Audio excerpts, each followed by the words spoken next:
दोस्तों नमस्कार। आज की इस कक्षा में हम पेटेंट एक्ट 1970 के सेक्शन 21L को समझेंगे, जो बहुत ही महत्वपूर्ण अवधारणा को परिभाषित करता है, और ये है न्यू इन्वेंशन।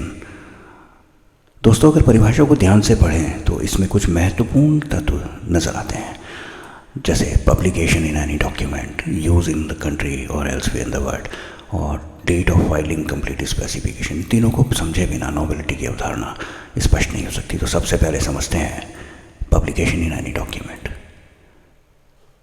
मान लीजिए कि कोई वैज्ञानिक अपने शोध को किसी जर्नल, किसी बुक या रिसर्च पेपर में प्रकाशित कर दे, तो क्या वह ज्ञान सार्वजनिक हो जाता है? बिल्कुल हो जाता है।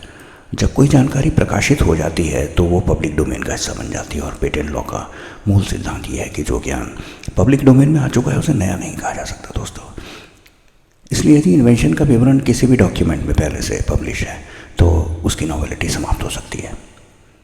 अब परिभाषा के दूसरे हिस्से को समझते हैं, यूज्ड इन द कंट्री और एल्सवेयर इन द वर्ल्ड। अब यहाँ एक महत्वपूर्ण प्रश्न ये उठता है कि एल्सवेयर इन द वर्ल्ड क्यों जोड़ा गया?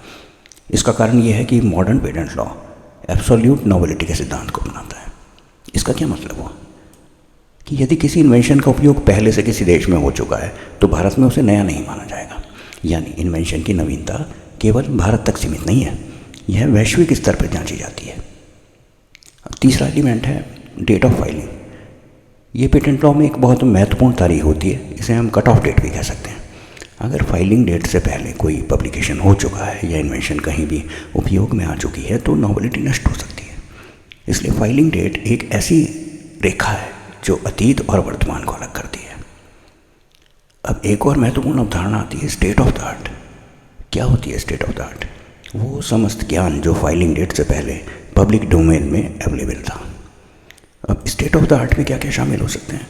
पेटेंट डॉक्यूमेंट्स हो सकते हैं, साइंटिफिक पब्लिकेशन हो सकते हैं, पब्लिक डिमॉन्स्ट्रेशन हो सकता है, या पब्लिक यूज़ हो सकता है। यानी फाइलिंग डेट से पहले पूरा सार्वजनिक ज्ञान स्टेट ऑफ द आर्ट कहलाएगा। और न्यू इन्वेंशन क्या होती है? न्यू इन्वेंशन वही है जो स्टेट ऑफ द आर्ट का हिस्सा ना हो। अब एक व्यावहारिक उदाहरण लेते हैं कि किसी इन्वेंटर ने अपने इन्वेंशन को किसी कॉन्फ्रेंस में सार्वजनिक रूप से प्रदर्शित कर दिया और उसके बाद पेटेंट एप्लीकेशन फाइल कर दी। तब क्या होगा? तो यदि वो डिस्क्लोजर वास्तव में पब्लिक डोमेन में चला गया था तो इन्वेंशन की नॉवेलिटी प्रभावित हो सकती है।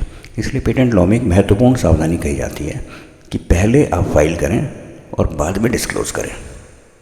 File first, disclose later. अब हमें ये समझना चाहिए कि मॉडर्न पेटेंट सिस्टम में नॉवेलिटी की परिभाषा ग्लोबल होती है। तो अगर इन्वेंशन पहले से अमेरिका में हो चुकी है पब्लिश और जापान में उसका उपयोग हो गया, यूरोप में पेटेंट डॉक्यूमेंट उपलब्ध है, पेटेंट के रूप में उपलब्ध है, तो भारत में उसे नया नहीं माना जाएगा। इसलिए एग्जामिनर को ये देखना होता है कि इन्वेंशन कहीं भी पहले से ज्ञात तो नहीं थी। इस पूरी व्यवस्था का मूल सिद्धांत बहुत आसान है कि पेटेंट सिस्टम समाज को नया ज्ञान देने के बदले इन्वेंटर को सीमित मोनोपोली देता है। लेकिन अगर वो ज्ञान पहले से समाज में उपलब्ध है तो उस पर मोनोपोली देना बिल्कुल भी उचित नहीं होगा। तो पूरी चर्चा का सार क्या है कि न्यू इन्वेंशन का मतलब है कि न तो पहले से प्रकाशित, न पहले से उपयोग में, और न स्टेट ऑफ द आर्ट का भाग हो।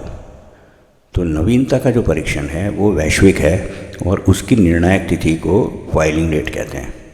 पेटेंट लॉ हमें क्या सिखाता है? पेटेंट लॉ हमें कहता है कि ज्ञान इन्वेंटर को मुक्त करता है, लेकिन जो ज्ञान पहले से मुक्त है, इन्वेंटर के बनाने से पहले से मुक्त है, उस पर मोनोपोली नहीं दी जा सकती। इसलिए क्या कहेंगे कि यदि इन्वेंशन फाइलिंग डेट से पहले पब्लिक डोमेन में आ चुकी है तो नॉवेलिटी नष्ट हो जाती है, और जहाँ नॉवेलिटी नष्ट हो गई वहाँ पेटेंट मिलेगा नहीं। धन्यवाद दोस्तों।